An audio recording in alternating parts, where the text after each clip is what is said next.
नमस्कार मित्रांनो, आज आपण पाहणार आहोत मऊ लुसलुशीत उकडीशिवाय तांदळाची भाकरी कशी बनवायची. चला तर पाहूयात.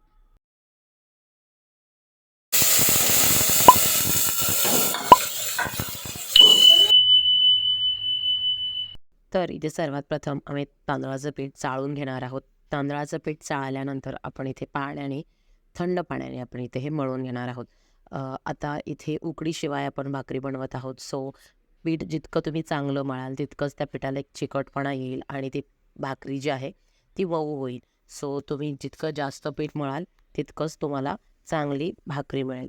तर आता तुम्ही पाहू शकता की चांगल्या पद्धतीने आपण भाकरीचं पीठ मळून घेतलेलं आहे आणि छोटे-छोटे गोळे करून आपण भाकरी बनवायला सुरुवात करणार आहोत. तर इथे आम्ही मीडियम आकाराच्या पिठाचा गोळा घेतलेला आहे.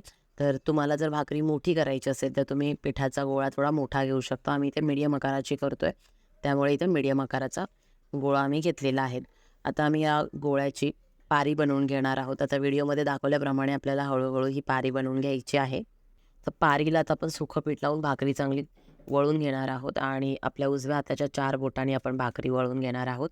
आता इथे आम्ही मीडियम साईजची पातळ भाकरी वळून घेतलेली आहे. तर आज आपण भाकरी चुलीवर भाजणार आहोत आणि इथे आम्ही चुलीवर तवा ठेवलेला आहे. तवा गरम झाल्यानंतर आपण भाकरी यावर टाकून त्याला पाणी लावून घेणार आहे, जेणेकरून भाकरी नरम होईल. तर भाकरी आता आपण दोन्ही बाजूनी चांगली भाजून घेणार आहोत आणि चांगली भाजून झाली की आपण भाकरी सर्व्ह करायला रेडी होते. तर अशा पद्धतीनं तुम्ही बिना उकडीची पण अगदी मऊ लुसलुशीत आणि अगदी टम्म अशी फुगणारी भाकरी बनवू शकता.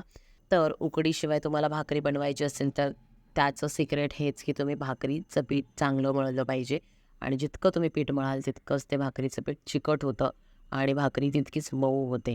तर अशा पद्धतीनं तुम्ही बिना उकडीची भाकरीसुद्धा एकदा करून नक्की एन्जॉय करा. तुम्हाला ती कशी वाटली मला कमेंट बॉक्समध्ये नक्की सांगा. व्हिडिओ जर आवडला असेल तर लाईक करा. चॅनलवर नवीन असाल तर सबस्क्राईब करा आणि व्हिडिओ पाहिल्याबद्दल धन्यवाद.